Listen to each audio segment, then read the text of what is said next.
हमारे घर खाली हैं, लेकिन बादशाह के महल में सोना भरा है। लोग हैरान होते हैं, कुछ हंसते हैं, कुछ रोते हैं। बादशाह गुस्से से लाल हो जाता है और हुक्म देता है कि ड्रामे वालों को गिरफ्तार किया जाए। लेकिन उसी लम्हे हकीम बसीर आगे बढ़कर कहता है, ऐ बादशाह, ये ड्रामा नहीं, आपकी राया की हकीकत है। अगर आपने इनकी फरियाद न सुनी तो ये सल्तनत एक दिन आपके हाथों से निकल जाएगी। हकीम की बात सुनकर लोग उठ खड़े होते हैं। बस्ती के लोग, जिनमें औरतें, बच्चे और बूढ़े शामिल हैं, नारे लगाने लगते हैं, अदल दो, रोटी दो।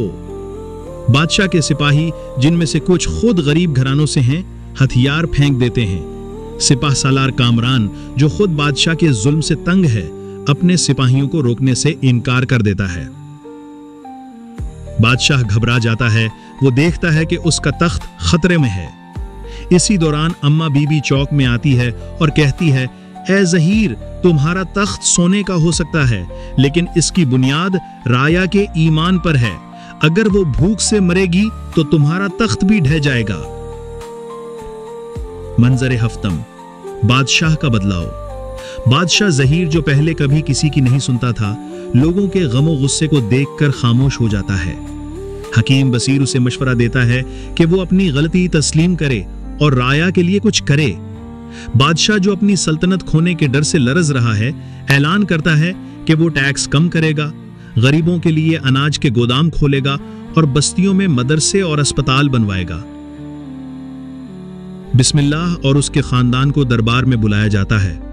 बादशाह खुद उससे माफी मांगता है और कहता है, तुम्हारी फरियाद ने मुझे जगाया।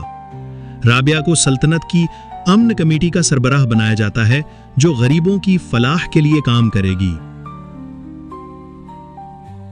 इख्तिताम। कहानी का इख्तिताम एक खुशगवार मंजर पर होता है। बिस्मिल्लाह का खानदान अब खुशहाल है, राबिया अपने मदरसे को बढ़ाती है और हकीम बसीर को दरबार में इज्जत मिलती है। बादशाह ज़हीर अब एक आदिल बादशाह बन चुका है और सोनापुर की राया खुशी से झूम रही है। जुल्म का गरूर आर्जी होता है, लेकिन एक सच्ची फरियाद आसमानों तक जाती है। हिम्मत करो, सच बोलो और अदल की आवाज बुलंद करो।